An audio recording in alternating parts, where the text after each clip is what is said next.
ফেব্রুয়ারিতেই জাতীয় নির্বাচন। প্রধান উপদেষ্টার এই জাতীয়তাবাদী দল বিএনপি প্রত্যাশা পূরণে দেশের মানুষের সামনে সরাসরি আসা দরকার দলটির কাণ্ডারি তারেক রহমানের। গত বছরের ৫ই আগস্ট গণঅভ্যুত্থানের মধ্য দিয়ে রাজনৈতিক পট পরিবর্তনের পর সব রকম আইনি জটিলতা থেকে মুক্তি পেয়েছেন তারেক রহমান। সরকারের পক্ষ থেকে বলা হয়েছে, বিএনপির ভারপ্রাপ্ত চেয়ারম্যানের দেশে ফিরতে কোনো বাধা নেই। আইনি এবং রাজনৈতিক সকল বাধা দূর হলেও দীর্ঘ প্রায় ১৭ বছর দেশের বাইরে থাকা তারেক রহমান কবে দেশে ফিরবেন? অবশেষে দিনক্ষণ চূড়ান্ত হল বিএনপির ভারপ্রাপ্ত চেয়ারম্যান তারেক রহমানের দেশে ফেরার। পরিকল্পনা অনুযায়ী আগামী নির্বাচনে দলকে নেতৃত্ব দেবেন তিনি। সেই লক্ষ্য নিয়েই আগামী ২৮ জুলাই দেশের মাটিতে পা রাখবেন বিএনপির ভারপ্রাপ্ত চেয়ারম্যান। ওই দিনটিকে ঘিরেই তারেক রহমানকে বাংলাদেশে স্বাগত জানানোর প্রস্তুতি নিচ্ছে বিএনপি এবং জিয়া পরিবার।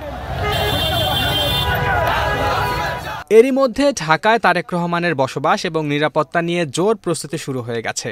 তিনি ঢাকায় এসে যে বাড়িতে উঠবেন সেটিও প্রস্তুত করা হয়েছে।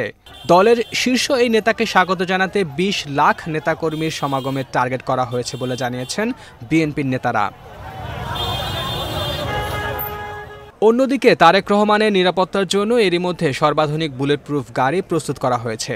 এছাড়া ভারপ্রাপ্ত চেয়ারম্যানের চলাফেরা ও রাজনৈতিক কর্মসূচিতে অংশগ্রহণের ক্ষেত্রে সর্বোচ্চ নিরাপত্তা পরিকল্পনাও চূড়ান্ত করেছে বিএনপি।